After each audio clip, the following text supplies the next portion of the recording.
near as cool as this one, so thank you again for the opportunity to do this. Every single time we bring together 8 to 10 amazing founders, content creators, what have you, and try to have an honest, emphasis on honest, discussion about Web3 gaming, what's going on, what the future might hold, and what we should do in order to position ourselves accordingly.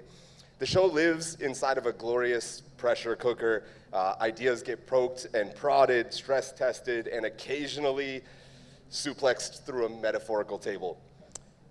If a concept survives the chaos of Gamified, it's probably good enough to survive the internet, which is what we try to leave all of our founders and content creators with every single week.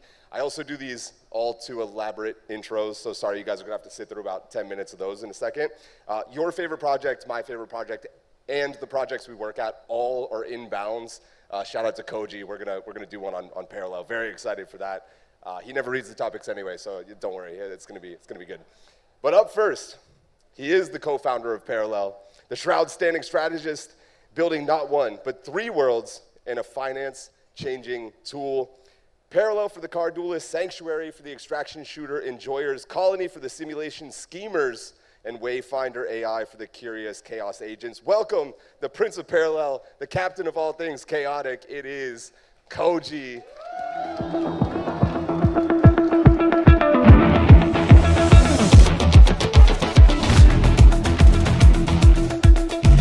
Hello. Oh, yeah. Thanks for having me. This is exciting. I hope everyone is as mean to each other in person as they are online. That's my goal for today. I forgot to use the clicker. I'm still getting used to this. But yeah, I appreciate that, Kohji, already setting the tone. Up next, we have, that's Kohji, by the way.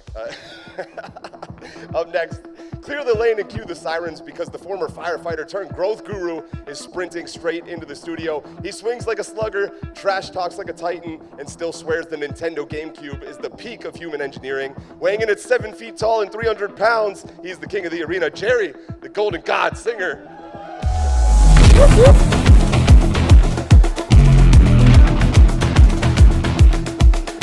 Do I say something now?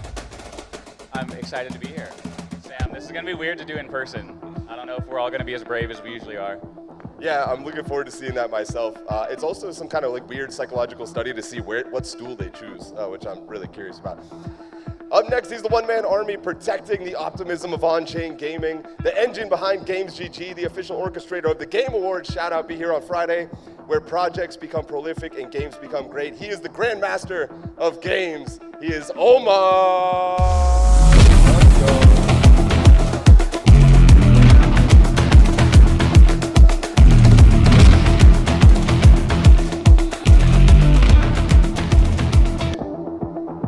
Thanks for having me, and luckily it's not 4 a.m. this time, so maybe I can actually contribute. Omar and Sinjin, known for staying up until the middle of the night to be a Gamified, which flatters me every time. Thank you guys again for that. Up next, this man has built the WolvesDAO from scratch, turning a Discord server into a citadel of killers, creators, and crypto catalogers. He's the pack leader at Alpha Wolves, where wisdom and wit reveal world-class talent. It's the curator of canines, the patron of pooches, the daddy of the doggos. It's Payton Kaleiwahea.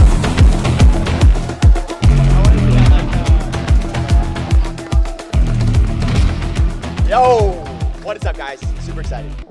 Great to have you, brother. Up next, you know this one. He's the frostbitten force behind Gaming Daily, the dispatch that's delivered 250 straight episodes of wisdom without wavering, the cold-cut curator of clarity, the glacial guru of gaming news. It's a WolvesDAO mainstay and a cold-blooded creator. It's Icy.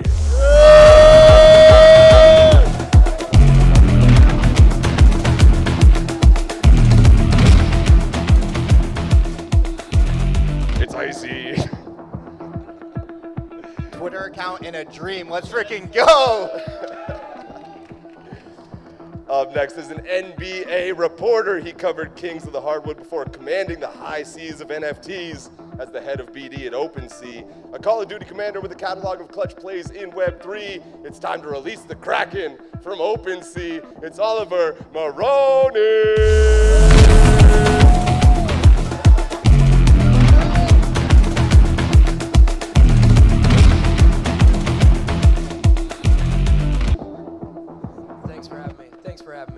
great to have you, dude. Oliver's losing his voice, so be kind to him today. Yeah, Take it easy. I've gone through puberty now.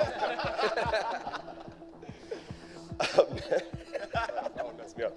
He's the mythic, manga-driven mastermind of Andrometa, the merciless slayer of muddled motivations, the tattooed tactician who makes loopholes melt as a longtime lawyer, and now he's building Andrometa, the AI and gaming-driven app that's aiming to change online friendship forever. It is the lethal lawyer from Andrometa, Michael Christine.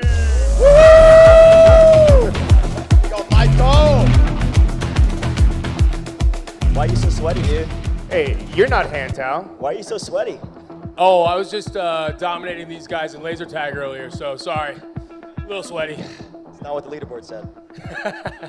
I'm killing it with this clicker, dude. We're so locked in. Last but not least, we have the headstrong hero of hybrid gaming, the hidden hand behind Axi's creator hustle, the helmsman who hammered Moku into hyperactive fantasy habitat. Now he's high rolling with Grand Arena. Here he is. He's not here. It's not Hantao. He's not here. He's not here. Just like Spaces. He's downstairs. Instead, let's have the king publisher from Warp. Can we get Matthew Buxton on the stage?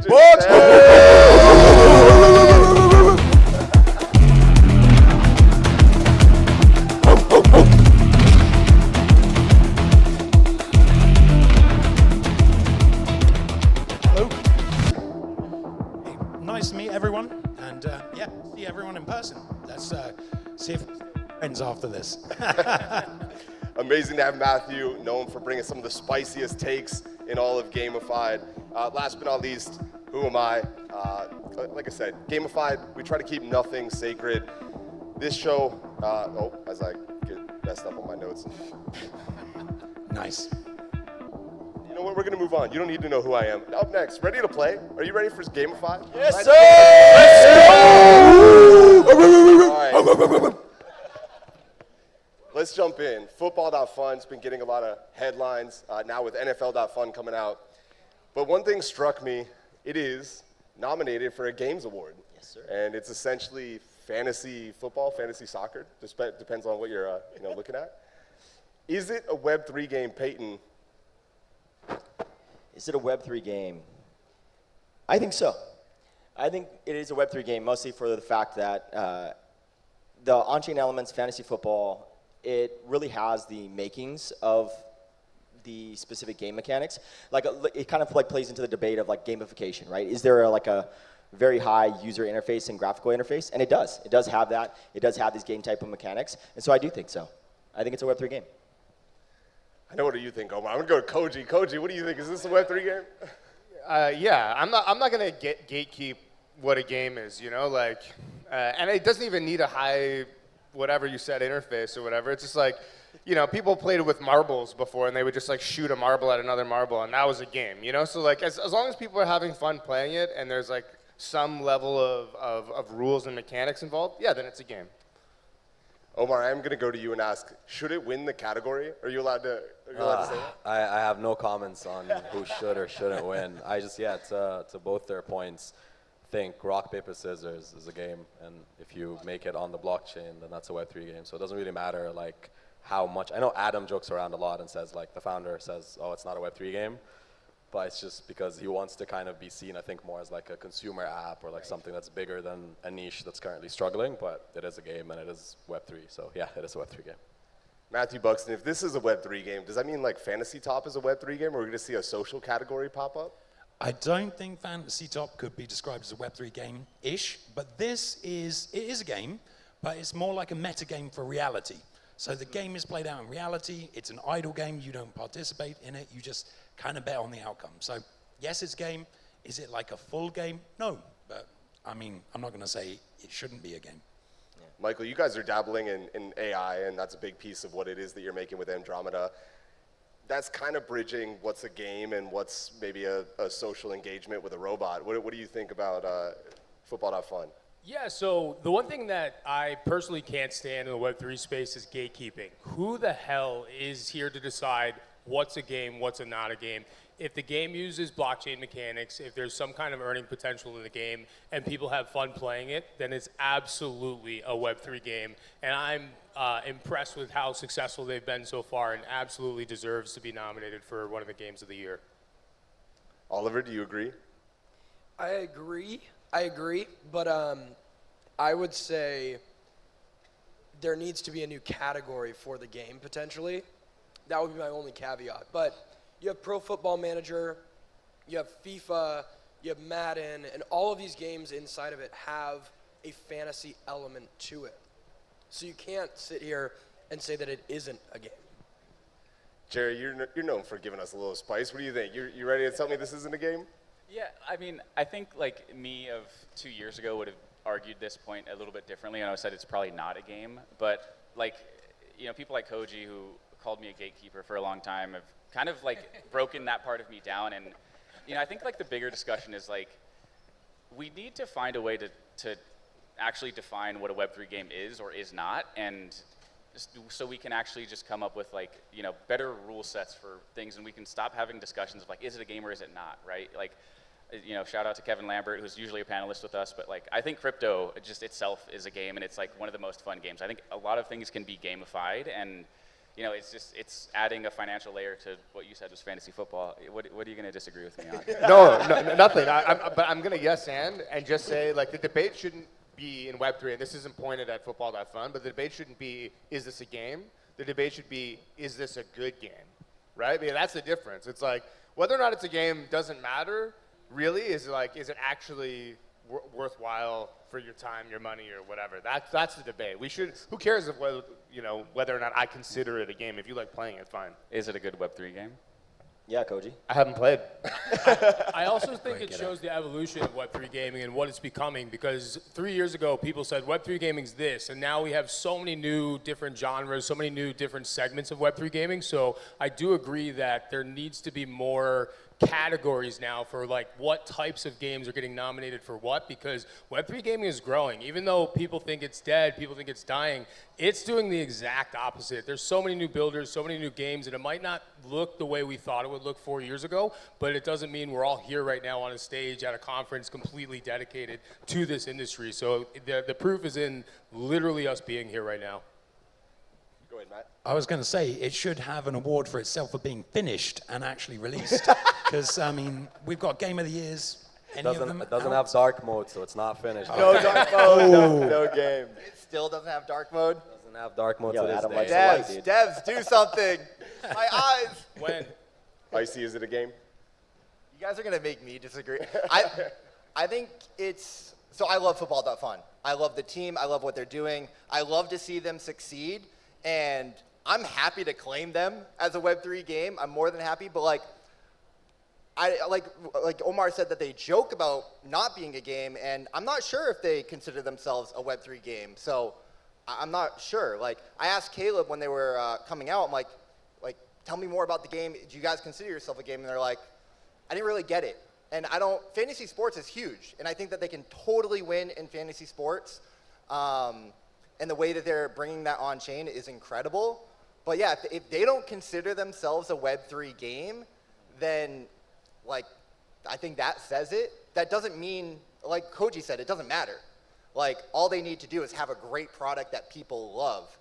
But I'd love them to be like, yeah, we're a Web3 game, because then I can champion them and be like, yeah, look, we're crushing, guys, it's inevitable. I think there's something to say, though. Like, Adam's been in this space for a very long time, right? He's been part of Wolves for the last 3 years, has gone through a lot of iterations. This is his second time at bat for football.fun, not soccer, football, right, in terms of that. And so on that side of things, though, he understands the narrative drives a specific market, and you're getting looped into Web3 gaming. That means your token and your NFTs pretty much go straight down, right? Because no one really pays attention if it is, quote unquote, a Web3 game. And so I think the category as a whole, people usually try to push to the side. As much as like, don't put us into that narrative, because that means that people will start having these conversations that we're a Web3 game, which means Web3 tokens equals going down, you know? So I think that's the reason why Adam and Caleb, who's been in the space now for 4+ years, are like, please don't put that on us, even though we would probably consider ourselves as that. Don't do that. Yeah, I mean, I think, I see I'm going to respectfully, I'm like really proud that we almost batted 1,000 here. IC being the one who didn't. But I think for all of this to work and for Web3 gaming to actually work, we need to, shift our mindsets of what games will look like or what games can look like, right? So, is this like a Legend of Zelda type game? No, but does crypto and does blockchain allow you to fundamentally change dynamics of games? And will games look a lot different if we do all of this right and if this all works out? Really, most things can become a game at that point, right? And so, I'm also... It's just like, let's lower the bar. Come on, what are we doing? Let's just lower the bar a little bit lower. Well, in a way, right? But and also I think Adam, also respectfully, I don't think you get to decide if you're a gamer or not. I think the people collectively kind of decide that, and I think most people have decided a lot of people say that they're an esport. Wow, that's even worse, man. We'll have a championship next year. Yeah. I really like what Kohji said. It's not if it's a game, it's if it's a fun game. And on Twitter Spaces, if you're not familiar, you can thumbs up, you can thumbs down, you can do laughing, crying face emoji. And a bunch of these guys were scared to see if it was going to have the same energy given the different circumstance. But I thought it would be fun, Kohji, and I know you haven't played, but you still have to try and play this, which is on 3, I'm going to ask everybody to stick their thumb out in either up or down on if it's fun. 3, 2, 1. Oh, Michael. Don't push. You guys are all cowards, man. Cowards. You guys. We could go middle? Yeah. I think if they add We can dark do mode, that. it's- I make my own rules on Twitter. Twitter. Come on, man. Everyone being middle. All right, we're going to move on. Shout out to football.fun. I like those guys a lot. Shout out to Adam, Caleb, all those guys. Gaspode as well. Yeah, gas mode. Okay. Hantao, if we can bring up a chair, I'm happy to have Let's him. go. Yeah, let's do it.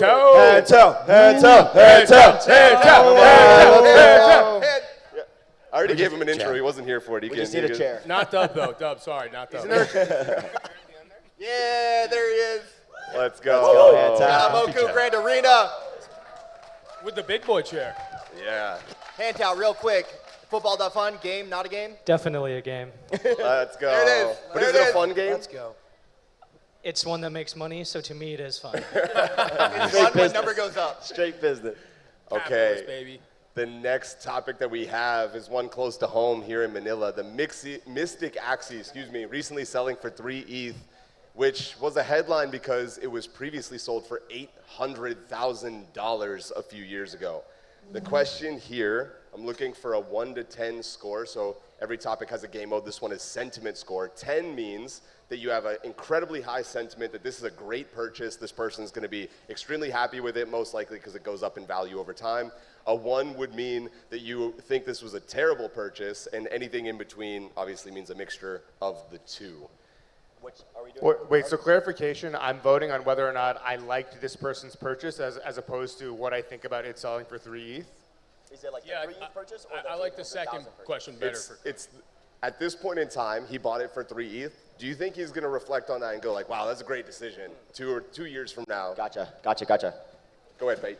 I think so. Like in terms of 3 ETH, I think it's historically now on-chain. That's what I love about this, right? Is that you have historical specific on-chain data, and you see that it sold for 800,000 ETH, or 800,000 ETH, but $800,000. That would be crazy. But in terms of that, though, like you look at that, and it's like historical. It's like Kevin, right? In terms of this Axie is now in history, and so from a collector's item, very, very cool. But also, Axie has a MMO coming up, and I think the Ronin community has done a really good job at valuing the Mystics in every ecosystem that they build. So I think it's a good purchase at 3 ETH. I'm going to do the politician thing and just answer the question that I want to answer instead of the question that you asked. Nice.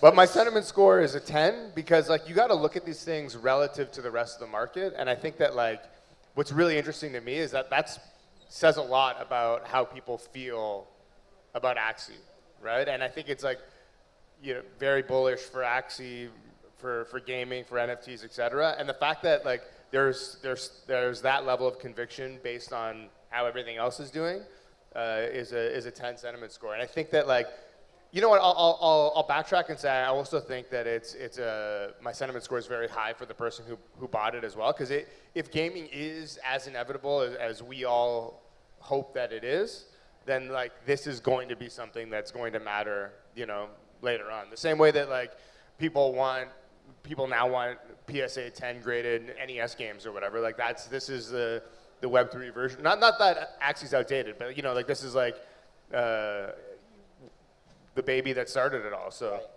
a little bit of provenance mixed in there. That's right. Michael, I see you chomping at the bit. Yeah, so I think this is definitely a 10 for the buyer, a 1 for the seller. Like, why would you sell something that was worth that much?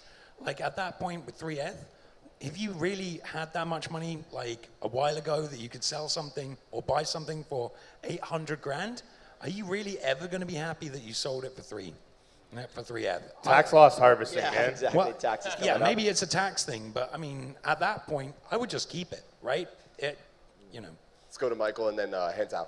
I personally think we in 2021, nothing technically should have been selling for $800,000. So that's first and foremost. So that little bubble world that was this fantasy world post-quarantine when we were all just like locked up inside and crazy and manic, that's never going to come back. And so this to me is a collector's item. The buyer purchased something that they want. I'm assuming they did not purchase this thinking it's going to go skyrocketing in value. Just like if I wanted to buy a Millennium Falcon Lego set from Star Wars, I'm not buying it thinking like, oh my God, I can't wait in 20 years I'm going to sell this for 10 grand. I'm buying it because I want to put it on my shelf and look at it and be a collector and actually have it myself. So to me, the former price, that doesn't matter. That was a fantasy world that was a beautiful time, but it's not coming back. I personally think that the person who bought this is going to be happy, not because they're buying it for speculative, let me go sell this for more money, but just because they just bought a piece of history that maybe they've always wanted to own. And to the point of the seller, you know, he probably just wanted to get rid of something. Like maybe he doesn't believe in Axie, maybe he doesn't care to collect things, maybe he was only in it for, you know, the speculative aspect of it. But I think we're starting to get into a setting where people are starting to see these for what they are, and they are collectibles. They're not speculative assets. They're not something that you're supposed to gamble on, etc. Even though we all at heart are degenerate gamblers, I love to see the space going in this direction. Casual degens. Nice. Damn right. Let's go to Hantao, and then we'll hear from Oliver, the king of NFTs. So I give it a 6. The reason why I give it a 6 is because, like what was mentioned, at the end of the day, one person decided to sell and take a 95% loss. And at the end of the day, it's their money, it's their choice, and they can decide what to do with it. They probably wanted to cut losses. I can tell a lot of you guys probably haven't held the bag down to 0. But if you had, you know, and you see other altcoins like Aster or Hype pumping, you probably want to cut your losses and use that liquidity for something else, right? So for the seller, you know, they made that decision and they were consciously making it. And then for the buyer, I think it was like a WETH offer, so they didn't buy it from the marketplace versus just like getting slammed into the buy, but they put it at a price that they wanted it at, and I think at the end of the day, they got what they wanted, but I still don't really like NFTs being priced so high. I deeply appreciate your confidence in my own portfolio management. That was Yeah, really optimistic. thanks for the vote of confidence. We'll go with that.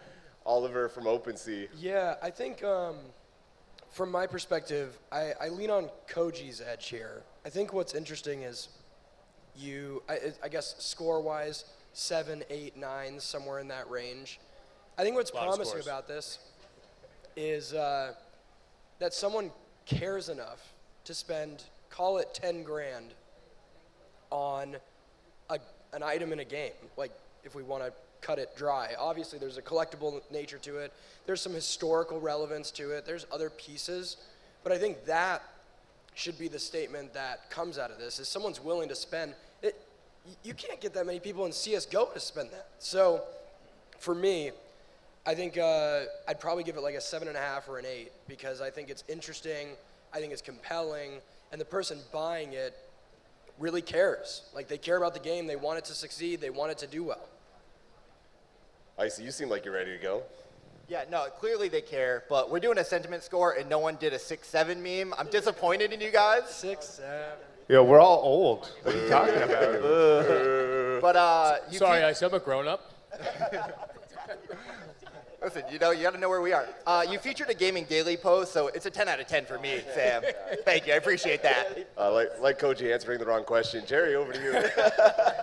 Yeah, I think I would say it's like an 8 or a 9 for a lot of the reasons like what the guy said. I think like just the fact that a historical NFT moved, I think, is a moment.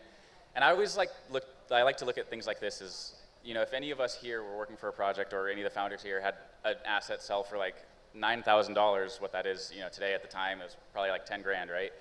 They would all tweet about it. We would all, I was on a marketing team and somebody spent 10 grand on an asset, I would make a moment out of that, right? Yeah. So I think any sort of signs of life from like blue chip or like legacy from the gaming side, having those move for big dollars is huge, right? And you know, even if you compared this to like a Web 2 like user, right? People don't spend $10,000 in games, right? So the fact that we have this vehicle and assets that can move for so much is really meaningful. And I think people need to kind of look at stuff like this as, you know, beats to kind of rally around. You know, for the whole games industry, the fact that people are still willing to spend that type of money on a game asset, you know, you kind of have to celebrate that. And one last thing here is I think it really shows the strength of the Axie IP, because we live in a world where product might not mean much, but IP and distribution means everything, and somebody felt so close to this IP that they wanted to spend this money on it. That just shows like Axie's IP, no matter what the markets are doing, is strong, and that in my opinion should be celebrated. Also, I don't think we need to feel bad for the dude who sold it for a huge loss. Like, if he spent $800,000 in ETH on something, I promise he has substantially more ETH than that. Like, he was probably buying ETH at like $14 or something, right? So that guy's doing all right. I'm Tell sure. that guy to the guy that sold his liver for a Bored Ape. Oh no. Omar, Hey, is he last alive? word? You don't need it, you know? Yeah, I mean, I'll just give it a 10 because I think any good news is just, you know, we have to take these wins, right? So, I mean, we could talk about the 800K loss, but something sold for 10K, like, we'll take that. Yeah, we take those is the category. I'll put that in. Up next, this one's a little bit of a roast on myself. We all know I say Web3 gaming is inevitable. Clap if you believe it. Yeah! Really, give him a choice on that one, huh? One thing that won't get as many people to clap is if we agree that it's Web3 gaming. People roast me consistently. They say it's crypto gaming. That one is Correct. That's Shout fine. out to Jesus. The one I personally am not a fan of is it's just gaming, Sam. It's just gaming. It's different. Kevin Lambert. Yeah, Kevin. And then it's blockchain gaming. Almost nobody ever says that. So what's the word? You have to give me a one-word answer, and then you also have to elaborate on why it is that you believe that is the answer. We went to Omar last. Omar, I'm going to you first. What is it? Nice. Like the cliche answer is all games are just games, so it's gaming, blah, blah, blah, blah, blah. Boo. I mean, just like factually, if I had to pick, I'd probably go crypto gaming just because I think the message comes across a lot quicker. Like, we like to say Web3 because it sounds cooler. Like, it's sexy, right? It's like Does Web3 because I mean, compared to crypto, right? Like, I think everyone's scared of saying crypto and then like getting pushed away or like, you know, losing interest in the conversation from everyone around them. So yeah, factually, I think it probably is crypto gaming, but I don't really care. Like whatever you want to call it. I think we're all talking about the same thing. So whether you think it's an MMORPG or an RPG or, you know, the name of the game, like they're all the same shit. Hantao, is it all the same? No. So if what we call Web3 gaming succeeds, it'll be called gaming. And Luke from Pixels told me something earlier, or yesterday, when he was doing user acquisition in Web 2, people actually disliked crypto gaming and the usage of crypto. What they actually liked was earning and rewards and being able to get upside in those apps. So I think what we know as crypto gaming, Web3 gaming, is probably going to be irrelevant if gaming actually takes off in crypto. ETA on when we get there? Like 5 more years. When's Grand Arena releasing? Was the question. Payton, what do you think? I think Web3 gaming and crypto gaming, we had a really good discussion in Wolves about it. I think Web3 gaming and crypto gaming are like genres in the whole gaming category. I do like having names and labels on top of them so we kind of know, like there's mobile gaming, right? There's like PC gaming, there's console gaming. I think Web3 gaming or crypto gaming are genres within gaming on that, so we know at least the target direction that we're going. I think Web3 gaming is very much abstraction of the crypto elements and making it think like off the grid or something like that. And crypto gaming is just leaning into very heavily the crypto elements. Like good luck have founders with like, the aspect of things, and Web3 gaming has like eFrontier, right? Probably abstracting a lot of the stuff, using smart contracts, but people interact with them without understanding that they're actually interacting with them. And then crypto gaming has a lot of cool elements, like, to be honest, like some of the Ponzi-nomic type of games, I think are more crypto gaming. So I'm probably confusing it even more. So one word, I don't know. That's 3 words. I mean, that's the problem, right? Like, real quick, so, somebody from YGG just stole the show. YGG Esports, Tyler's very own. Hold that big ass check bring it up Tyler. here. Yeah. Hold that big ass check up for everybody up to here. see. Yeah. let's go, Tyler. He doesn't care what it's called. He just cares about the money. Let's go. Money gaming. That's Let's awesome, go, man. Tyler. Congrats on the dub.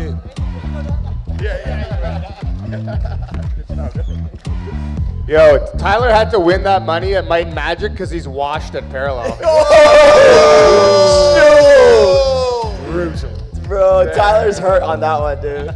Shots fired. He's going to cry, wipe his eyes with that. On that next note, I mean, we could go on to the next topic, which is dump, date, marry, parallel games. Oh, shoot. Tyler, you want We my got you spot? back, buddy. You want my spot? Tyler. Well, we'll go back for a second. Oliver, what do you think? Gaming. Hey, look, there's ways, there Monopoly Go. There are games that are very close to what Web3 gaming is without that little extra earn mechanic that Hantao was talking about. And so I view it as a genre. I don't view it as like the entire thing. And so for that reason, I would just consider it gaming. There's no other answer that I can wrap my head around fully. Yeah. I'm emoting down, by the way. Yeah, no, I don't think you can call it gaming. It's different. It's incentivized gaming. Like, you have that in Web 2. If you went to any of those conferences, you would see in like Web 2, you have these huge booths for adding money to games. And you don't have to do that in crypto. I would say that Web 3 more sums up what I think about it than crypto or blockchain, because blockchain gaming sounds like something where I'm going to have to put my wallet in every 5 seconds. And crypto gaming sounds like football.fun to me, something that isn't really fun. Just I'm playing it to get money. So I'd go with Web3 because it's more encompassing, less defined. But yeah, if we're right, all gaming will do it. It's just the incentivization layer is happening more and more. Who wins it? Probably Web2 at the moment because they don't make shit games. That's the problem, though. Like you said, it's less defined. Web3 gaming is less defined, and that's the struggle that we're up against. And this hurts my heart because I love you, Sam, and I love the Web3 gaming is inevitable movement. You started that, and it really rallied us as an industry and gave us something to champion. And I'm so grateful for you creating that. But when I started doing the daily videos, I refer to it as crypto gaming. And I think this is a problem in our space, and I think that we all need to come together and align because no one understands Web3 gaming. When you tell someone about Web3 gaming, they're like, what does that mean? Their eyes glaze over. At least when you talk about crypto gaming, everyone says, oh, crypto has games? What does that even mean? And it starts the conversation. I agree. Ultimately, Oliver and Omar are right. Eventually, it will just be gaming. But for us as an industry to rally together around a narrative and ultimately educate and onboard people, we have to use the search term that I know Omar understands better than anybody of what the volume and what people are searching for and what's getting the clicks and what's getting the understanding. It's crypto gaming, and until we as an industry can align on the terms, we're in shambles, Sam. So I hate to do this to you, IC, because everything you said is right, but all the phrases on the board right now are wrong. And I'll tell you why. When you look at normies, and what I call a normie is just somebody who's not in the crypto world, they're not talking about blockchain. They're not using the word blockchain. They're not using the word Web3. No one knows what that means. Everybody now thinks the word Web3 is synonymous with the word scam. So I try to avoid that like the plague as a founder myself. The words that I hear the news talking about, the words that I hear parents talking about, the words that I hear hedge funds talking about is on-chain. And so many people that I've spoken to that aren't in this space resonate so much with on-chain because they already know what online is. And as more people talk about RWAs, tokenization of assets, tokenization of real estate, tokenization of contracts, as people start to talk about, you see the words tokenization and on-chain starting to be used synonymously. And with all the bad taboo that's come from the words Web3 over the last 4 years, I, as a founder, try to avoid that like the plague unless I'm talking to other people that I know have been in the space. If I'm trying to onboard somebody into the space, into my game, and they're like, what's special about this game? I'm literally just like, well, you can tokenize these assets on chain. It means you own them. You can trade them back and forth. We have no control over it as the game developers. It's all on you. It's all free market. It's all open economy. And they're looking at me like, oh, on chain. I get that. And talking to so many different game publishers that have been game publishers for like 30, 20, 40 years, they understand on-chain because they understand online. They don't get tokenization yet. They're starting to because of RWAs. They hate Web3. They can't stand it, but they understand this term on-chain. And if I could make one wish of this industry is that we all rally around that word because it is the word that it seems like the rest of the world is using when describing the blockchain space. We've seen Jesse Pollock and Base also lean super heavily into on-chain terminology. Let's get two more quick takes. Jerry, I see you chomping at the bit. Yeah, I think, as we all like want to come to some consensuses on what this is, I agree with IC. We need to come up with something to call it, but I think fundamentally what I would like to see like axed off this list is calling it gaming. Because I just don't, fundamentally, this is different, right? It's not just games, it's games that are financialized, or it's games that are using different forms of a technology What's that CSGO? make it. It's a video game. It's a first-person shooter. Okay. Oh. Yeah.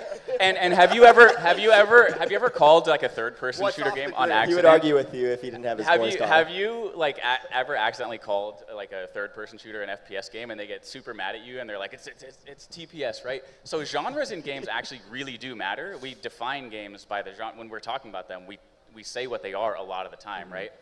And I just don't think you can take something when you add crypto or when you add blockchain to it that you can just call it a game in the normal sense because it is something fundamentally different. And again, if all this is going to work, we're going to need to take advantage of what those things are, right? So Koji if it was up to me, his whole body. Yeah.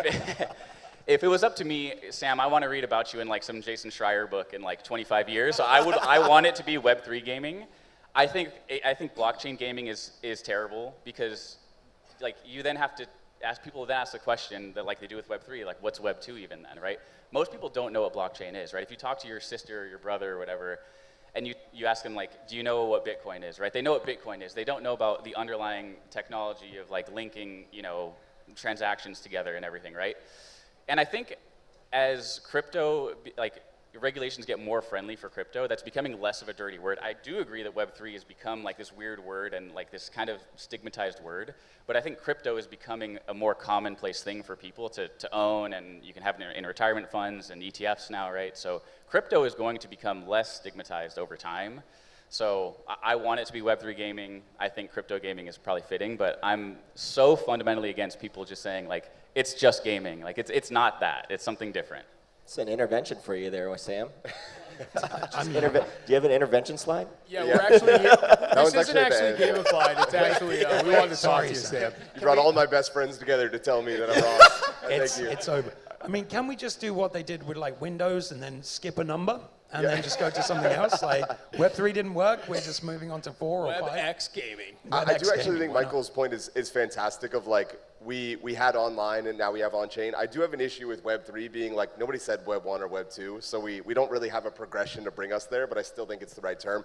Hantao, I see you raising the hand. I also want to go to Kohji in a sec. Go ahead real quick, Hantao. Yeah, so here's why IC and Jerry are both wrong. You're safer now because you didn't give an opinion. But people who make experiences in casinos are called game creators. And casino games on the app stores are called real money gaming. at the end of the day, like, who are we convincing that crypto gaming is real? 500 people that are all here at the convention? It doesn't really matter how many people know about crypto gaming or the word. The only thing we need is literally a breakout game, right? You think Digidaigaku or Limit Break is gonna say, oh, we're a Web3 game when they get 1 million users? No, they don't give a fuck. But when we have that breakout game and we have to explain to a game developer like what this is, how do we talk about it? But we don't. Uses the Hold blockchain. on. It's on-chain. We don't. It's just gaming. When you define a style of gaming, it's like either by the level of friction, like you need a device to play it. It's a mobile game. It's a PC game. It's an Xbox game, like a console game, whatever. Or it's a genre. And if you want to argue that Web3 gaming is a genre, and I know that some of you did, you're dead wrong. That's a fucking asinine argument because like. Is Gunzilla a Web3 game? Sure. Is Parallel a Web3 game? Do we belong in the same genre? Absolutely fucking not. That's crazy. And if you're saying yes, you're dead wrong. I mean, if anything, you would like call it like, I don't know, wallet gaming or something because that's what you need to play these games, and that's fucking terrible. No. Yeah, don't. I'm saying don't. You guys clearly don't remember when Xbox Live came out in 2004 and they called it an online game. Not every game was an online game. And that was online. That game was not online. Yeah, but people don't It's say a that natural anymore. progression. This game's on chain. This game's not on chain. Why don't you go with words that people understand? Because you don't need to explain that. It's not necessary. So in 2005, when I was buying a video game, and I'm like, I'm going to use Xbox Live to play this, and then I realized, oh, this game isn't online. Well, now I'm screwed because I bought the wrong game. Sure, because you needed the internet. But like, if we do our jobs right, you as a consumer won't need to know. But you still need the blockchain. No, but they shouldn't. We use it like it's the argument that I made before is like it's like AWS, right? Mm-hmm. It's like we don't say this is an AWS game, even though you need that service to operate the game. You would never fucking say that, or if you use Azure or whatever, you would never explain to the end user this is like an Amazon Web Services game. Correct. In 2020, yes, you're right. But in 2005, you're dead wrong. You needed a broadband connection with Roadrunner, or you were getting crap. Yeah, but at the time, that the online experience was fundamentally different than what it was, for every year prior to that, right? So it needed to be called it, in that time and place, right? And if this all does pan out, in 20 years, we won't call it anything. We will just call it gaming, Facts. right? But Big for facts. now, we do need to define it as something different because the experience that we're offering is different than a normal game. Is it?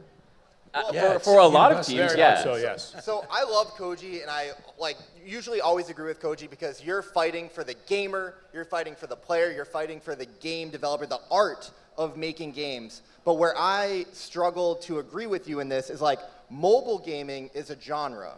So, and that to me feels, and there's different kinds of mobile games, right? I mean, I can play Fortnite on my phone and Candy Crush. Are they in the same genre? No, but if you're playing on your phone, yeah, they made a mobile version of the game. They're a mobile game. And that's how I think about crypto gaming as a genre. I agree. Eventually, it will just be gaming. Off the grid, I play off the grid on my PlayStation. I don't think of it as I'm playing a crypto game, but I love that they have that crypto ethos, and we're going to have more games like that. I don't think of Parallel as a crypto game, but we as the industry, as we talk about the industry and evangelize the industry, we need to be working together. And for me, I think that's crypto gaming. But Hantao is way smarter than me, and he said I was wrong. So what do I know? Totally agree with Icy. I think you guys are arguing like categorizing something versus genres, right? So I'd say I'm mobile talking about gaming just is it. talking to people. Everyone that I talk to, Web3, no one gets. When you say crypto gaming, people are like, oh, that's interesting. Like, crypto has games?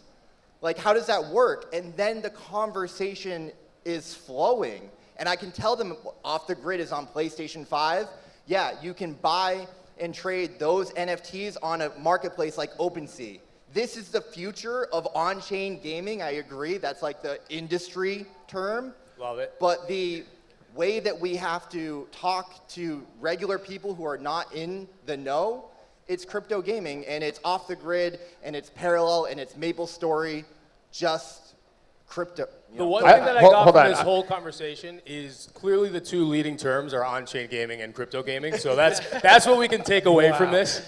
I want Icy to get that win because he already changed all his stuff from Web3 gamer to crypto gaming Yes, now. exactly. So a third one might just send you in a tailspin. We just need to get the 3 out of games, and we're rocking. Yeah, I want to say very quickly, this whole conversation is very representative of the space because we're arguing about something that doesn't matter. B, Exactly. B, earlier this year, I'm going to ask you a very quick pop quiz. What game do you think has the highest search queries or searches per month as a crypto game? Like, what would your guess be? FIFA Rivals. Recently? Yeah. Night I mean, Crows. like 12 months, past 12 months. I don't know. Probably still Axie. I don't know. Hamster Combat. That Do you know also what's? Is do you- it a game? Do you know what was second? Sorry? Do you know what was second? No. Maple Story. Oh, well, that makes sense. That makes sense. But at the time, like, I'd ask you what's the coolest game you've played, and you'd say Off the Grid, you'd say Parallel, whatever it is, right? So earlier this year, we made the decision to kind of start adding more just traditional games to the platform because when we go to these public events like Comic-Con or whatever, kids would come up to the booth and they'd like check out the site. They'd be like, oh, this is really cool, but is Fortnite here? I'd be like, no. It's like, oh, can I check out Valorant? No. The concept of you can make money playing games is not like a weird concept. They're not scared of it.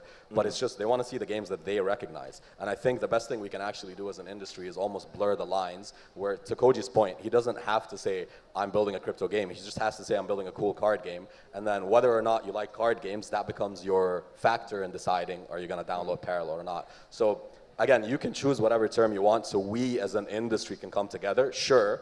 But big picture, like, no one cares. And as long as you blur the lines, I think it will all end up being gaming at some point. It's just, like, we can all just say, guys, we'll make a Telegram group and call it crypto gaming. Sure, like, let's do that. Or on-chain. The thing with on-chain is, like, is it on-chain, or is it on-chain, or is it on-space chain? Like, there's always something to argue about. So I think we can collectively decide, but it'll end up being what Kohji's saying. You know that kid in grade school who gave himself his own nickname? He's like, you call me Laser or whatever, and you're like, that guy's a fucking loser? That's what we're doing right now. I want to The hear Rizzler. Kohji, I was also the one that brought up those two genres, and now I feel small of a man, and I am not going to karaoke with you anymore. I'm sorry. If I was on Twitter, I'd be spamming the 100 emoji right now, just agreeing with everything that Omar and Kohji said. I want to hear from the audience, actually, real quick. I want you to cheer for whichever one you think it is. Okay. And if you think it's on-chain, don't cheer at all. Let's actually start. Who thinks it's on-chain gaming with Michael Christine? Here you go, Doug. Height. Doug's gonna cheer for all four. We're not gonna. Who thinks it's crypto gaming? Thank you. That was like two of you. Okay. Who thinks it's just gaming? Yeah, nobody. That's stupid. Bye, Kohji. That says more about the people that are here than what it's actually called. I don't know if Web3 gaming has ever been more inevitable. Yo, Holy shit. You said that comment to Lastly- Tyler, and he was the only person that was going to cheer you on. Who thinks it's Web3 gaming? Yep. All right, a lot of kinda quiet people. weak. All right, we'll take I don't those. know. It sounds like on-chain Who gaming doesn't pretty care? That's what I'm talking about. I agree. So for this next one, I liked Matthew Buxton's joke about Microsoft skipping numbers so much, I decided to skip a number, and now we're on topic number 5. Dump, date, or marry. This is a topic. This comes from an old American game with lots of profanity in it. So we're going to make it dump, date, marry instead. We are choosing between the 3 games that Parallel has. So we have Colony, Sanctuary, and Parallel, the TCG. What you do in this game is you pick the game that you want to marry. You think it's going to last forever. You're so in love with it, you can't wait to play again. The game that you're going to date, which means you're skeptical, but there's something worth pursuing there. And then dump means you just never want to see it again. The tough part is you have to pick one slot for each option. You're not allowed to say I'm going to marry all of them. They might try. If they do that, please boo them relentlessly. Icy, I'm not going to put you in the hot seat. Here, let me go first. Okay, yeah, Let's open it up, So, Kohji. if this was the original name for this game, I would kill all 3 just so I could retire right now. Nice.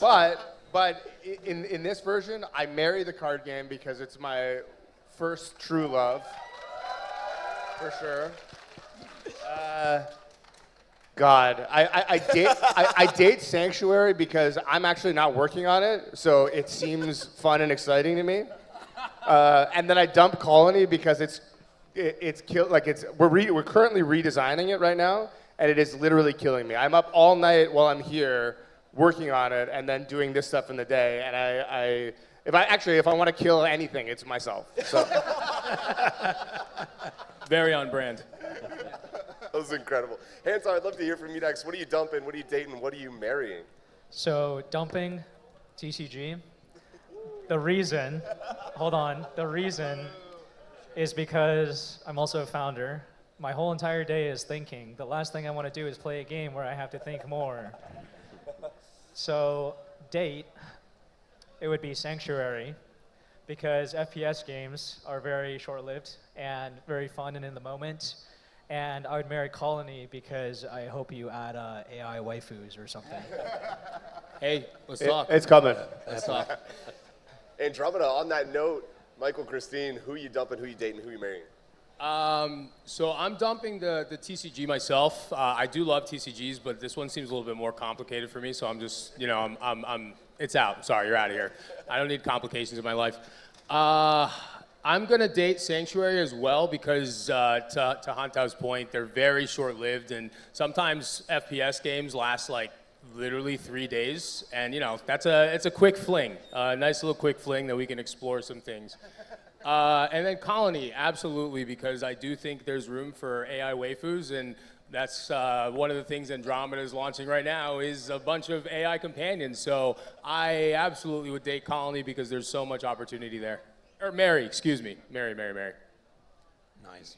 Well, I personally think, you're probably wrong on that. But you're good at shooters, so I would dump Sanctuary because I'm terrible at shooters, and I would not have enough time to learn it before it would go out. I would probably marry Parallel because I just love TCGs. Let's go. And I would date Colony because it's got AI waifus, but I also have a real life waifu, so I'm not gonna marry again. One's enough. Man, Yeah. all this talk of AI waifus, and then we're like, why are there still women in Web3 panels happening? Like, guys, come on. There could be AI senpais too, come on. Equal opportunity. Husbandos make way more money, so. Jerry, I want to hear from you. Yeah, I'm gonna dump the TCG mostly because Kohji keeps disagreeing with me, and I don't want. He likes it so much, and I don't want my friends to actually be that happy. I would marry or date Sanctuary. Yeah, I think it's like I really respect the guys for doing and building in there, but like. Shooters are so hard, but I believe in Kohji. I believe in the team he has around him, so I think it has a chance. And I've been obsessed with Colony since like they first started talking about it. I'm a little bit sad to hear that there's like a redesign happening around it. I'm sure it'll be very positive, but I think I talk a lot about like we need to do things just differently, and I don't think there's really good like what I call like a 1.5 player game, or like the genre is called like God games or whatever. I think that's a really meaningful attempt at using the things that we have that do separate why we should call it something other than gaming, because I think they're going to present something that is just different and unique and a net new game to like the entire games industry.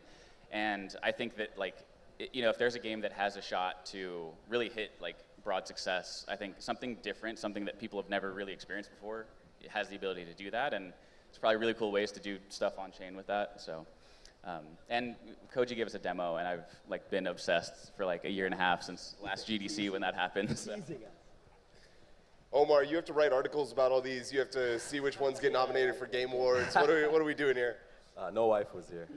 I have two answers. So there's like my logical answer, and then there's like my personal answer. My personal answer would be definitely marry Sanctuary because it's the type of game I would play personally on like an ongoing basis. I'd probably date Parallel because I'm not really big on TCGs, but when I did play it, it seemed easy enough for me to like just wing it. And I would absolutely dump Colony because you cannot pay me enough money to play shit like RimWorld. I'm sorry, even if it has AI. Like I can't watch it, I can't play it, I can't stand it. So that's like my personal opinion. The logical answer is like I'd probably say marry Parallel because there's a lot of history there. It's a great product. You guys have been shipping it for quite some time. Probably say I'd date Colony because it's super exciting, the concept, AI, etc. I'd dump Sanctuary because we have enough shooters in the space, and I don't think we need one more. But yeah, pick and choose. Like, you can hate me as a person, or you can hate me as like a logical man. I hate everyone equally, so don't worry. At least I didn't bring up waifus, so you gotta give me that. Yeah. Peyton, who you got? And then I'm going to Oliver. You know I suck at TCGs, so I'm dumping that because I want to pick me up at the end of the night.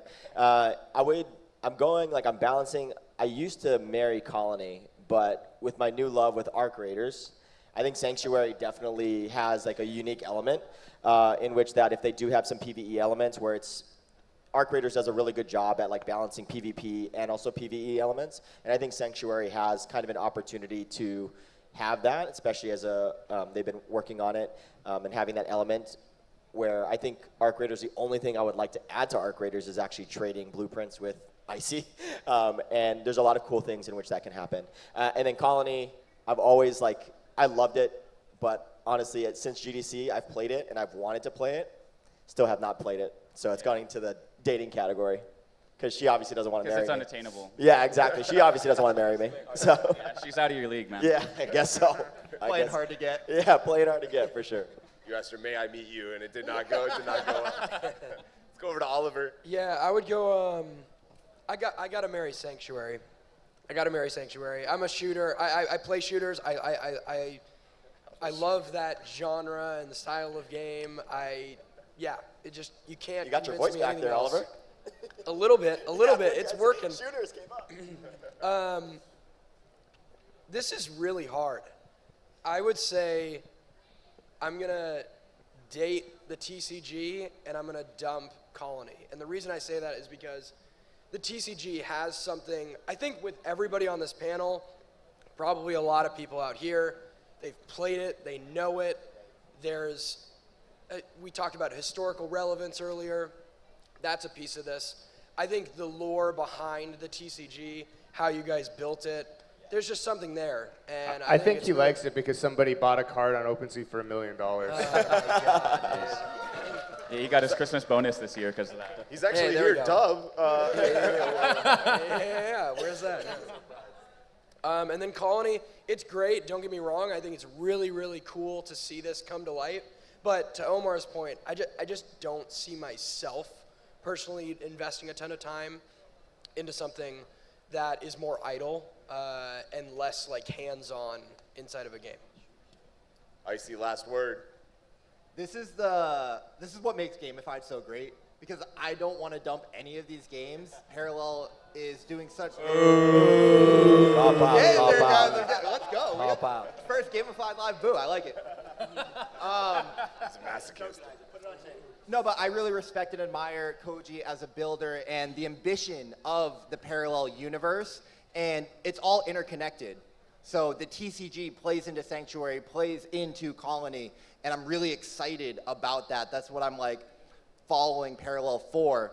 Oliver and OG, I would marry Sanctuary. That's the game that I would play the most. And the world that they're building, if they're truly going to build the next Star Wars, that's the world that I want to live in.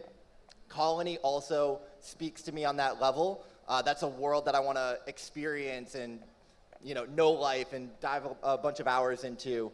And by proxy, which is why Gamified is great but also challenging, I would have to dump the TCG. I don't want to, guys. I don't want to. He's making me. But the new mechanics that you've got for the TCG look incredible, and it breaks my heart. I'm sorry. Well, here's the thing. The TCG is a really high IQ game, and there's a reason why most people on this panel don't play it. But hold on. I include myself in that. I don't play it that much. I'm dog shit at the TCG as well, so that says something about all of us. I'm a big smooth brain. I'm getting dunked on. Yeah, getting dunked. You guys killing the idle game. When we had a topic 2 weeks ago, we talked about this, and it's the best genre we've seen in crypto so far. Yeah. Is crazy to me because we always talk about WeMix and these idle games are working and people want idle games more and more because we're all so busy and all these things. And then all these people who know this and we see all the data and we know all the numbers, that they then go and dump it. I did not dump it, Jerry. I dumped the shooter. And as someone who works in a publisher now, can we actually dump founders making multiple games all at once? No! Jeez, Coach. Get and wrecked. start making Shots games fired. and proving them successfully and getting the numbers and then scaling them Kohji, cover your ears. before doing 3, because it's horrible. As someone who worked at studios making multiple games, it's a living hell. It's hell. Yeah, he said that. Yeah. I want to hear from the audience before we move on. I'm going to walk us through by show of applause. Who wants to marry Colony? Woo! Yikes. Oh. Not a Night Crows crowd. Yikes. Who wants to marry Sanctuary? That was a little bit better. Uh-oh. Who wants to marry the TCG? Let's go. Wait until Bias you crowd. start A lot doing of high tournaments to IQ get people in money, here. then Very high IQ crowd, yeah. All right, let's move on. We are running a little bit short on time, but I do want to make sure we get to this. So if you didn't hear, Galaxia is a new chain made by Planet X. Planet X is a shooter game that's been around for 3 or 4 years, just now finally coming to market, hasn't been playable, but it's like a treasure hunt game where it's very similar to Sanctuary in a lot of ways, except for you can extract prizes. We're doing what are the odds here? So on a scale of 1 to 10, what are the odds that this is successful? Now the wrinkle is they're launching their own chain, and there's a bunch of creators here. This is only, I think, 1/10 of them. These creators are actually co-owners of the Galaxia blockchain. They are all financially incentivized to have this chain succeed. Now, in Web3, a lot of us are relatively small. I have like, I don't know, 30K followers. Ice is like 20, YP's like 100K. These guys have 200 million combined subscribers across YouTube, Instagram, et cetera, and 30 billion lifetime views, primarily specifically making FPS content on mobile games. So it's actually in their wheelhouse too. So is this potentially the future of Web3 gaming, co-owned with content creators and stuff like that? Is this cracking the code to sort of naturally aligning the need for distribution and the need for people to get affordable distribution, which is incredibly hard, or not? Again, we are running out of time. Let's do this one in 5 minutes. 10 meaning the odds are fantastic for them. 1 meaning the odds are absolute garbage. Kohji, go ahead. I'm just gonna go sit on the fence as I usually do and just say 5. Only because we know how well this worked out for Dr. Disrespect. Yeah. You know, so like aligning yourself to personalities is great when those personalities are great. But if something goes wrong with any of these creators, it could go very poorly. So let me actually add a little bit of a wrinkle here, because I think this is extra interesting. So Dr. Disrespect launched this game as one of like the founders. He tried to create the game alongside the game studio, right? In this case, they actually approached these guys after they'd already built it for like 4 years and basically said, do you want to be part of the ownership group? More like an NBA team, right? Right, but the average consumer isn't going to make that distinction. They're not going to be like, oh, well, they signed on later, so that's fine. Yeah, my point is Dr. Disrespect isn't a game developer. He probably didn't have any reason to be in that room besides his ego, right? He That's was a not his level profession. designer. As far as I know, he was a level designer. That's what it said on their deck. That He was a what designer? Sorry. level designer. Level, so yeah. he So previously worked in that might have games. been part of the reason it failed, right? He made shit levels. They're keeping them out of the room in that regard. They're just aligned financially and distribution-wise. Hantao, I want to hear from you. 0. 0. I know most of those creators from Web2. The reason why is because if they got sold those numbers from a Web2 agency and that's what they're promoting, they're already fucked. Because I've worked with creators in Web2, and if you're selling that, that's even worse than a new L1. I appreciate the take. Let's go to Icy. Quick take. Oh man, what are the odds that it works? Unfortunately, it's been a really tough year in crypto gaming. Wow. I've been in a show me state with the space for a while, and I think the odds are unfortunately against them. Now, I do think that this is one of the more ambitious endeavors that we've seen, and they've aligned a lot of the right pieces and ingredients. But if I had to pick a number, I'm like 15%. And I mean, we know this in gaming, right? 90% of games fail. In crypto gaming, it might be 99, 98%. So I think a 15% odds chance of success is really high, and I'm rooting for them. I've got like over 1,000 hours in COD Mobile, so I can't wait to play this game, and I think that they've got some really cool mechanics. But it's going to depend on the quality of the game. I don't think creators and iPhones are enough to make it successful. If they built a great game, then they've got a good shot. This is why Icy is not a parallel TCG player, because the number is 1.5. Jerry, over to you. Yeah, it was really bothering me that he said 15%. I was like, what are you doing? This has actually been one of the easier ones for me to ever answer, and this is like the definition of a one. And I'd like to remind the panel here, I've taken 4 games to the number 1 on the App Store. Let's go. All of them multiple times. And I just don't think that you can build a game user base with such a top-heavy approach. Like, I just think it's fundamentally a really backwards approach to actually getting people into your game and playing it and retaining and staying in the game, right? You know, the conversion number drop-offs, the conversion is way worse than you think. These people have a ton of views and a ton of followers, and you know, those guys really like them and love their content. That doesn't mean that they're going to go into a game because they come out and post a video that says like, hey, you know, I co-own parts of this blockchain, and you know, it'll really help me if you guys do it. Like, that's just not how you get people in games, and that's not how mobile works. And so I would rather see them take all this money they spent and just do a traditional launch, and still, like, the game is good. I actually really like the game. But I think their approach to getting users into the game is fundamentally flawed, and I think it's going to cost a lot of money that, you know, I think there's a really good chance we're sitting here in, you know, 12 months post-launch from them, and they go like, I really wish we would have just done it, you know, in the exact opposite way. Omar, you look like you're pondering life itself over there. Give me your take. No, I mean, I need to bounce in too. I was gonna say I'll give it a 5 and sit on the fence like Kohji for a slightly different reason. The reason I'd go with Hantao's answer actually. Ronaldo is probably the biggest celebrity figure in the world, and his face is on a football game called UFL or some shit that no one plays.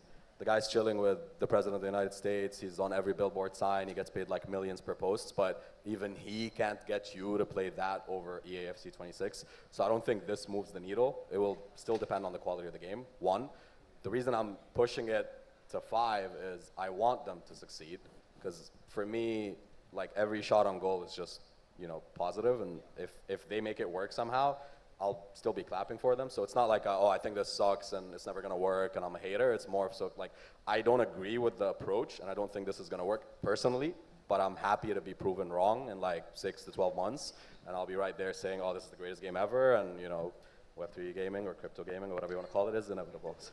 Yeah, one quick caveat I always like to make is everybody on this panel is rooting for them to succeed. We're always rooting for Web3 gaming to succeed. Doesn't necessarily mean we think they will succeed all the time. Koji, go ahead. The only counter, first of all, I agree with what Omar just said, but the only counter argument to that is that no one has a parasocial relationship with Ronaldo, right? That no one's like, oh, that guy's my online buddy or whatever. But with some of these creators, like, people feel a real sort of strong attachment to them, and so that might be able to drive more people into it than. I think in a Wait, sense. real quick, I just want to point out we eliminated Omar.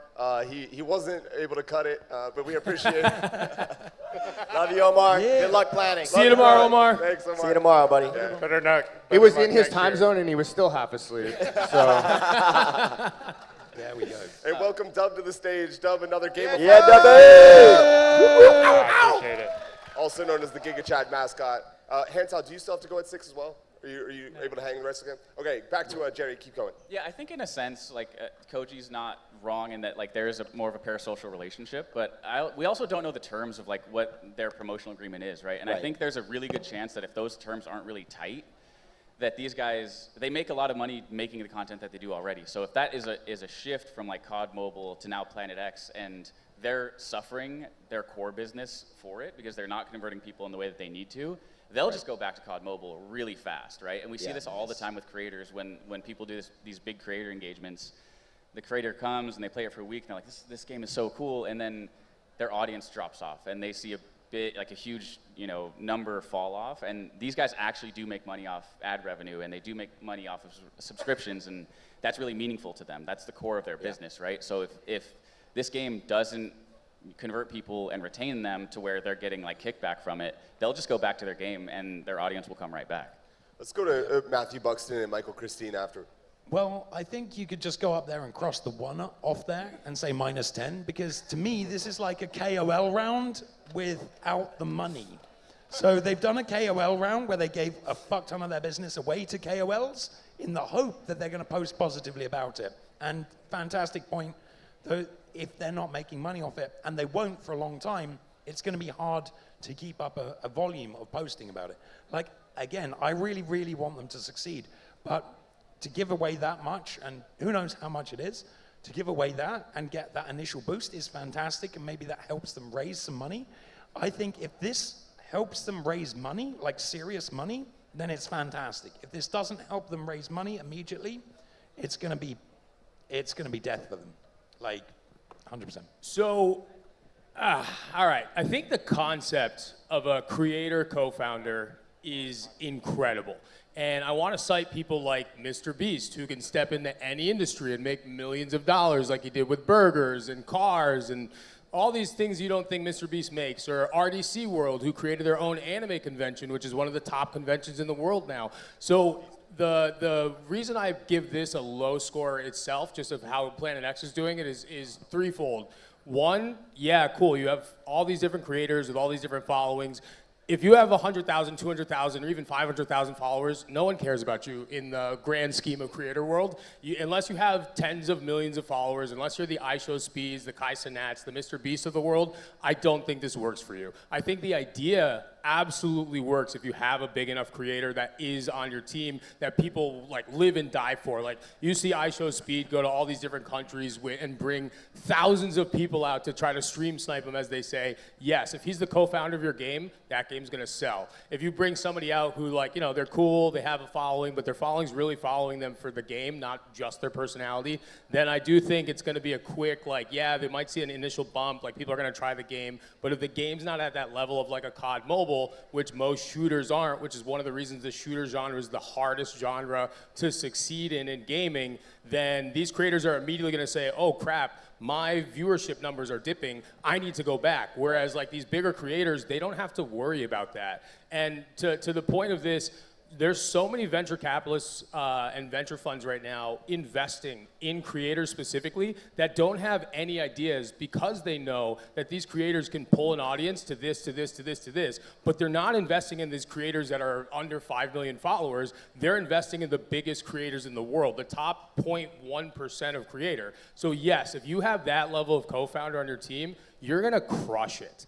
But here you have a smorgasbord of, like, you know, mid-tier, and I'm saying anybody under 1 million followers is mid-tier, so please don't get offended. I love all of you. But That's mid-tier, a wild take. what did we do to you? One more quick caveat. They do have Panda, who has 54 million subscribers by himself. The single-handed biggest mobile shooter influencer in the world, point blank, period. If it was just him, I'd be more bullish on it, but with all these other ones, I'm not. And again, it's just because the game's a shooter. It's the hardest genre to onboard people into, and people like what they like. Unless they have a huge player base to start with, I just personally don't see it going anywhere. But I am bullish on co-founder creators, absolutely. Can I get tagged in? Yeah, go ahead, bro. So yeah, in terms of, let me disclaim here, one of the things is, like, I'm with Ghost, I'm partnering with him with Galaxia, so I should say that. I will say the odds, 1, because all gaming is a very low percentage. I will say the reason why I chose it was not so much because of Galaxia or the shares or even the creators. It's actually a very different perspective on a game genre itself. So you guys are saying shooters, which that is one part of it, but the main draw that I found with Planet X was that it's a treasure hunt game. So very much like you drop in, you go get a Amazon gift card, take it to the extraction, and then it gets delivered to you. Right? So that's like my specific thing of like why I was like bullish on it, was mostly for the fact that people are dropping in, and it does a lot of the incentives. We talked about a little bit about like the real world assets or any of that stuff. They are dropping in, they are getting it, and they're extracting with it, kind of like ARC raiders, but at the same time with actual Amazon gift cards, AirPods, any of those specific things. But what if a game comes out like Activision Blizzard, and instead of an Amazon $10 gift card, they're like, everybody gets Teslas? That game's gonna kill Planet X immediately because it's a beautiful That's also idea. why I said the odds are 1. But still, like, it's a very unique aspect that no one else has done. What if somebody just goes and adds waifus to a shooter? 100%, which I think they will, which is why we gotta get in, get out as quick as possible. We're running out of time. I'll give anybody who wants to go another quick take. Yeah, 2 things. One, the followers are great, but it's about conversion, and it's the audience that converts to, and the game itself. And so, what Payton, I think, is alluding to is a lot of these guys have LATAM, other international territories and audiences that may cater to the game itself. And so I think it has more of a chance than, say, a game on the surface that we're talking about here with a bunch of creators that have a bunch of followers. Now, again, conversion. You can have a creator with 100,000 followers that converts 20% of their audience. And you can also have a creator that has 10 million followers that converts 0.001% of their audience. And I worked at Cameo. We dealt with all these creators, and you actually see the demand and the supply. And it's kind of funny, because you can have somebody who has 20 million, 40 million followers, is historically one of the legends. People would die, to see him or meet him or whatever. They maybe get booked 10 times. And then you have some random TikTok creator that just has this rabid community and following that is spamming by on what they're doing. And that goes with merch, that goes with meet and greets, and you see it in Comic-Cons. So I think I'm prefacing this to say there's a chance that this works if they have the conversion rates across the board. And there's a chance, obviously, it doesn't. And my score would probably be like a 3 to 5 because they've done something to get all these people to do it. And I think the game itself and the audiences they're tapping into play very well into the game that they've built for that. Do you think this is the best creator spend we've seen so far? I mean, I don't know the details of the deal. Right, we don't know so what the actual it's spend really hard was. for us to be like, oh, this is a great deal or it's Yeah, not a but great compared deal. to the lineups we've seen, like this is the best converting lineup, matching a game genre. Like there's so many times that we've seen Tim the Tap Man specifically being like, why are you streaming this? You know, and it's like all of these guys, I'm looking forward to streaming or seeing what they got. The conversion also is downloaded on the App Store, which is a lot easier than like buy this game for $49.99 or whatever. Hantao, I've seen you wanted to.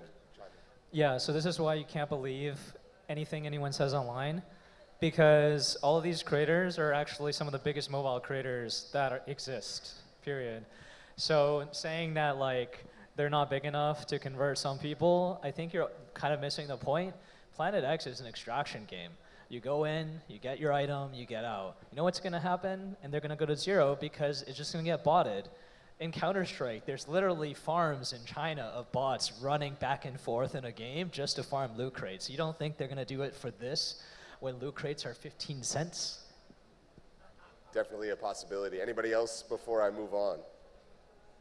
We did it. Wow, that's rare. Okay. We're going to move on to a quick fire. We have 3 different games that I'm going to show here. I'm going to ask the crowd first, whenever we show the game, to either clap or stay silent. I mean, you could boo if you want to. It's a little aggressive. But either clap or stay silent based on if you want to play or you want to pass on it. And I'm going to ask each of these guys as well. You can give me your answer and also maybe a quick answer for why it is that you chose that thing. Again, rooting for all these to succeed doesn't necessarily mean we want to spend our free time playing them ourselves. Up first, Atia's Legacy. Yeah? It's not bad. I see him going to you. Player pass. I'm playing it, man. I'm really excited about what Ronan and Sky Mavis are doing. I think that they believe that this is the future of Axie Infinity. I think they put a lot of work in. I've been covering it on the news channel. The reviews, the retention, all the metrics have been really good. When I first saw the gameplay from their first test, I had an affinity for the Axie IP, and it just hits a bit different, so I want to play it. Payton? Play. Dub? Oh yeah, that's a play. Kohj? Pass. Boo. I'm just kidding. Look, man, it's just not my style of game. Yeah. That's all. Jerry, over to you. I'll play because Yellow Panther was the only person that clapped. So usually he has a whole posse with him. So maybe it's the only time I get to talk to him one-on-one. So I'll play. Test. Oh, okay, that's a good answer. Michael? I'd play. It looks like a fun mobile game. If it's anything else with mobile, pass. I play it because I want to find out what having spring onions on your back actually does for your character. Like, why not? It's a good hook. It's a good hook. Hantao? Play because Jiho owns me, so. Nice. All right, this time we're going to do it in reverse order. I'll start with Hantao, but I want to hear from you guys first. Play or pass? Grand Arena. Play, hashtag ad. Yeah, I'll play it, but I'll play anything, and I'm usually terrible at these games. If anybody says no, I'm going to unfollow them on Twitter. Are you a smart follower? Does it matter? Yeah, he is definitely a smart follower. Michael? Careful what you say. I'm going to play it because I really like that Hantao follows me. Test. I'll play it. I'll play it because of Hantao. He's right here. That's peer pressure. I'll play it too, because I played Moki Pochi like obsessively for a while, and I was like getting yelled at in meetings because I was distracted. So I think, Grand Arena looks good, so I'd play it. Kohji? I'm gonna be honest. I don't even know anything about this game. It's an AI game. Okay, well then I'm in.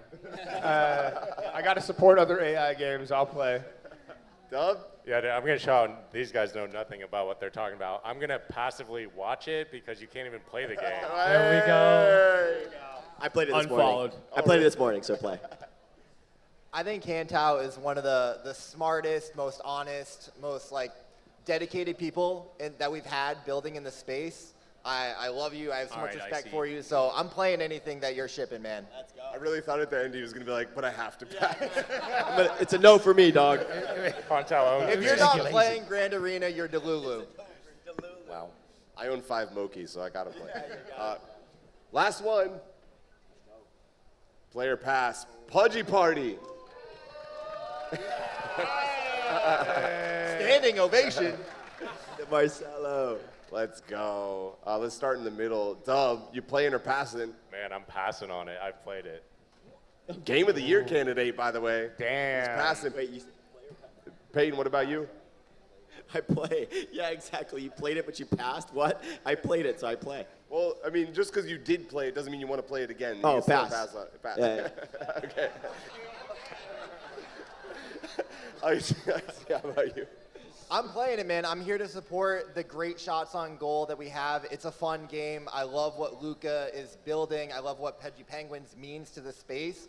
I love that they're doing gaming and they're taking their IP global and trying to go mainstream. So it's a really important game for the space, and I have a bunch of fun playing it. Jerry?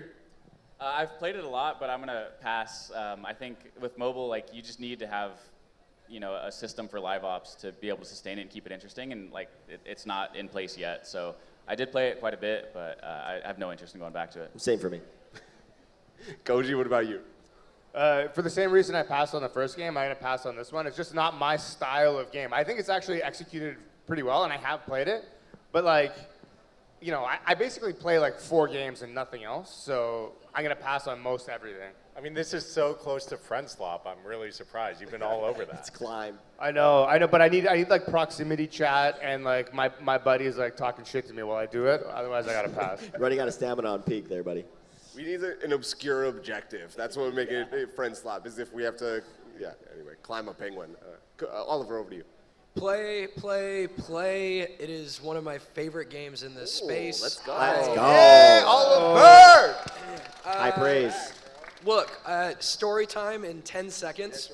Both my kids, this is the first Web3 game that they asked to play more and more and more. So for me, it has a sticking point there, and I just think they've done a really good job with it. The lore for Oliver is that he only plays Call of Duty, so that's extremely high praise. I gotta say, shout out to Pudgy, because my daughter is also obsessed with Pudgy Penguins in general. There you go. Yeah. That's it. Let's That's go. it. IP going. Wow, shout out. All right, Michael, what are we doing here?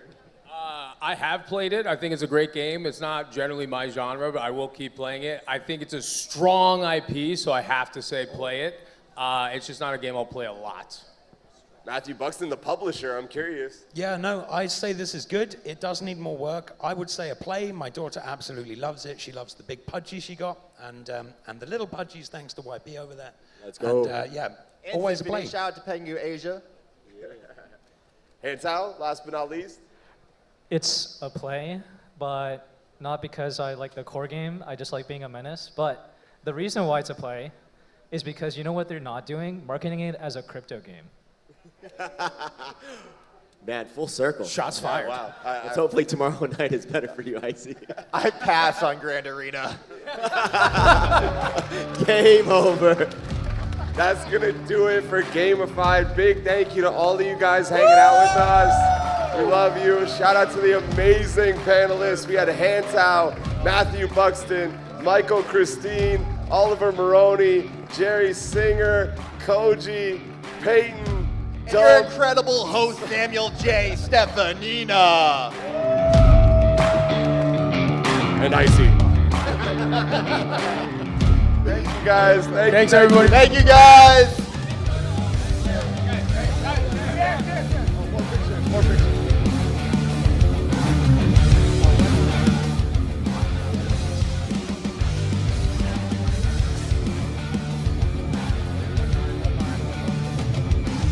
Please give it up for Steffanina and all of the guests on Gamified today.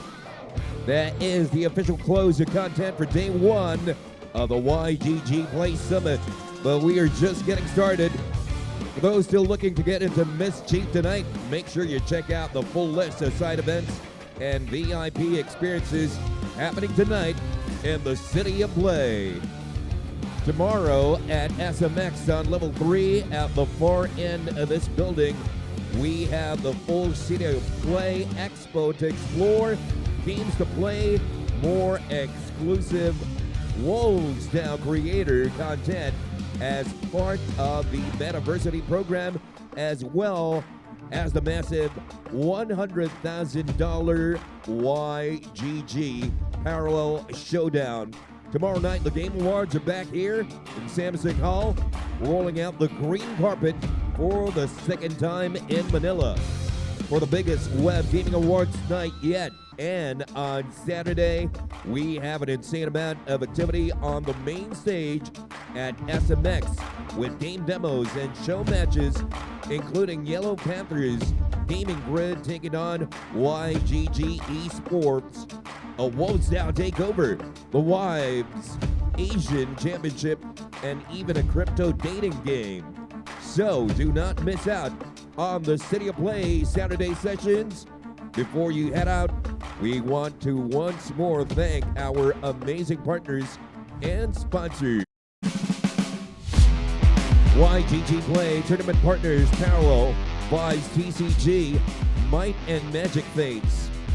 Our diamond partners Aurori, Sky Mavis, Coins.ph,